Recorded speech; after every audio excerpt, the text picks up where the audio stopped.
আহ, সুপ্রিয় দর্শক আসসালামু আলাইকুম। আপনারা দেখছেন এলটিভি 24। আপনাদের সাথে আছি আমি রমজান। আজকে আমরা আছি দক্ষিণ কোরিয়ার আনসান মসজিদ অ্যান্টি ইসলামিক সেন্টারের পাঁচতলার উপর অর্থাৎ ছাদের উপর।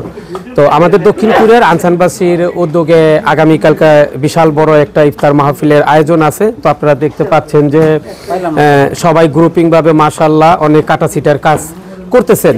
তার মধ্যে যিনি নেতৃত্ব দিচ্ছেন আমাদের আনোয়ার ভাই। তো মাশাআল্লাহ মসজিদের জন্য অনেক পরিশ্রম করে যাইতেছেন আনোয়ার ভাইয়ের পুরো গ্রুপটা। তো আনোয়ার ভাইয়ের কাছে আমার প্রশ্ন থাকবে যে মোটামুটি সারা রমজান মাস জুড়েই কিন্তু আনোয়ার ভাই অনেক পরিশ্রম করছে তার গ্রুপ নিয়ে। তো এই দায়িত্ব পালন করতে যাই আপনার কোনো চ্যালেঞ্জিংয়ের সম্মুখীন হইতে হয়েছে কিনা? আসসালামু আলাইকুম রমজান ভাই, এলটিভির কর্ণধার, অনেক অনেক ধন্যবাদ আপনাকে।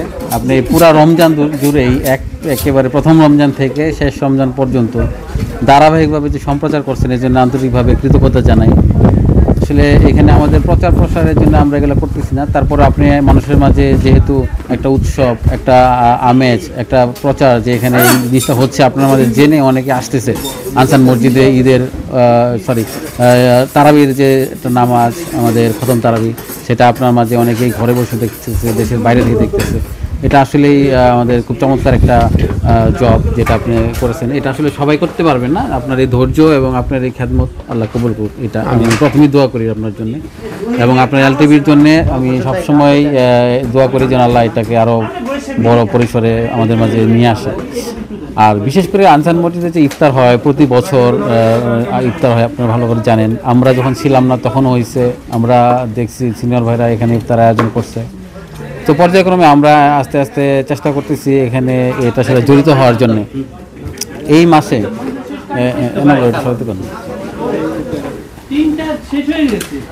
তো এই রমজানে আমরা যেই জিনিসগুলো নিয়ে আসলে আনসান মসজিদের সবচেয়ে বড় কথা হচ্ছে কি, এখানে একটা মাল্টিকালচার একটা মসজিদ। এখানে আপনার সমস্যা যত বেশি, সমাধান তত বেশি।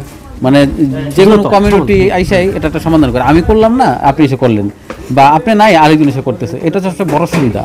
আর এখানে আসলে চ্যালেঞ্জ বলতে আমরা যে জিনিসটাকে দেখলাম যে রমজানের মাঝে মানুষ যখন বেশি আসে সেটাকে মেনটেন করা, তাদেরকে ভালোভাবে ইফতারটা পৌঁছে দেওয়া তাদের হাতে, এটা হচ্ছে একটা বড় চ্যালেঞ্জ আমাদের জন্য। যখন আমাদের ভলেন্টিয়ার ভাইরা সহ আমরা যখন একসাথে এটা করতে পারি, মানসিকভাবে একটা শান্তি, একটা তৃপ্তি পাওয়া যায়, এটা হচ্ছে সবচেয়ে বড় কথা। তো আমরা এটাকে চেষ্টা করছি যেন কেউ খালি মুখে এখান থেকে ফিরে না যায়। আমাদের উদ্দেশ্য ছিল এটা। আলহামদুলিল্লাহ কতটুকু পারছি সাকসেস হতে আমরা জানি না, তবে আমাদের এই যে উদ্দেশ্যটা, এটাই আমাদের মূল উদ্দেশ্য ছিল। আর এখানে প্রতি রমজানেই আমরা বিশেষ করে বাংলাদেশিরাই বেশি ডোনেট করে। এই রমজানে 30 রমজানে দেখা যাবে, আপনি দেখলে 20 থেকে 22টা আপনার আমাদের বাংলাদেশি প্রোগ্রাম বাংলাদেশের ভাইরা অ্যারেঞ্জ করে। আরও বেশি আমার মনে হয় যে 24টা হয়ে যাবে। আর কমিউনিটিগুলো তো বাংলাদেশিরাই করে, দুই একটা কমিউনিটি ছাড়া, পাকিস্তানি একটা বা ইন্দোনেশিয়া এগুলো ছাড়া, উজবেকিস্তানি ছাড়া প্রায় 24টার মতো বাংলাদেশিরাই করে। এই জন্য আসলে এইটা একটা হচ্ছে আমাদের এই দায়িত্ব থেকেই, আমাদের এটা হচ্ছে নিজেদের আন্তরিকতা থেকে এই কাজটা সবাই আমরা বাংলাদেশিরা এখানে প্রতি বছর করে যাচ্ছে। আর আমি চাইবো যেন এখানে এটা আমরা বাংলাদেশিরা আরও বেশি বেশি ইনভলভ হয়ে এই মসজিদের সাথে জড়িত হয়ে এই ভালো কাজটা যেন আমরা আরও চমৎকারভাবে ফুটাই তুলতে পারি, আমাদের সার্ভিসগুলো যেন আরও ভালো করতে পারি। ভবিষ্যতে আরও আমরা পরিকল্পনা নিয়ে ইনশাল্লাহ মাঠে আসবো। ধন্যবাদ। তো আনোয়ার ভাইকে অসংখ্য ধন্যবাদ। শহীদ ভাই, আপনার কাছে আমার একটা প্রশ্ন, যে মানে এবারের তারাবি পরে আপনার গত বছর এবং এ বছরের মধ্যে মানে আপনার মাঝে কোনো পরিবর্তন উপলব্ধি করতে পারতেছেন কিনা? মানে গত বছরের চেয়ে এবছরের কোনো তুলনা উপলব্ধি করতে পারতেছেন কিনা? গত বছরে আসলে তারাবি, গত বছর প্রথম ছিল আমাদের আনসান মসজিদে খতম তারাবি, যেটা বলি আমরা খতম তারাবি বলতে কোরআন শরীফের প্রথম সূরা থেকে শুরু করে শেষ সূরা পর্যন্ত তেলাওয়াত করা নামাজের ভিতরে, এটাই হলো খতম তারাবি। পরিবর্তন বলতে প্রথম যে মানুষের কিউরিসিটি ছিল যে আসলে বিদেশের মাটিতে এরকম কতটা সফল হবে। কিন্তু গত বছর আমরা মোটামুটি যে আমাদের দুজন ইমাম সাহেব ছিলেন, একজনই ছিলেন সবচেয়ে মোশতাক ভাই, সেই ছিল প্রধান ইমাম গত বছর। এবার সময়ের অভাবে উনি সময় কম দিতে পারছেন, তারপরে এবছর 3 জন হতে ভালোই হয়েছে। আর পরিবর্তন বলতে কি এবছর গত বছরের চেয়ে লোক সমাগম বেশি মুসল্লিদের, এটাই যখন মুসল্লিরা জানতে পারছে যে আনসান মসজিদে নিয়মিতভাবে তারাবি হয়। এখানে মাল্টিকালচারাল মসজিদ বলা ছিল এটা।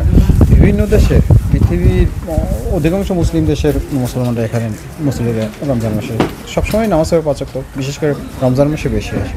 যদি এটাই পরিবর্তন দেখা গেল যে গত বছরের তুলনায় এবছর মানুষ অতি আনন্দের সাথে বা অতি স্বাচ্ছন্দ্যে বেশি অংশগ্রহণ। আশা করি আগামীতে এর চেয়ে বেশি সময় ইনশাল্লাহ। তো ধন্যবাদ আপনাকে। সুপ্রিয় দর্শক, এখানে প্রশ্ন করতে গেলে আসলে শত শত প্রশ্ন হয়ে যাওয়ার, এখানে যাদেরকে দেখতে পারতেছেন পুরো রমজান মাস জুড়েই এরা সবাই আন্তরিকতার সহিত কাজ করছে। আমি নাম বলতে গেলে নাম বলে শেষ করতে পারবো না।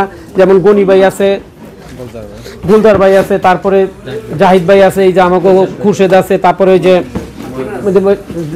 জহিরুল ভাই আছে, ভিতরে আরো কমপক্ষে আরো 15 জন আছে মিনিমাম, রাতুল ভাই সহ আরো মিনিমাম কমপক্ষে 15 জন আছে। অর্থাৎ তারা 20-25 জনের একটা টিম সারা রমজান মাস জুড়ে যে পরিশ্রম করছে, আল্লাহ তাআলা তাদের এই পরিশ্রমকে কবুল করে নেক, এই দোয়াই করি, এবং তাদেরকে আল্লাহ তাআলা দীর্ঘ হায়াত দান করুক। আগামী বছরও যেন তারা এই একত্রতার সহিত কাজ করতে পারে সেই প্রত্যাশা করি। তো সুপ্রিয় দর্শক, দক্ষিণ কোরিয়া থেকে ইসলামিক ও তথ্যভিত্তিক নিউজ পেতে LTV 24 এর সাথেই থাকুন। রমজান আলী, LTV 24, দক্ষিণ কোরিয়া।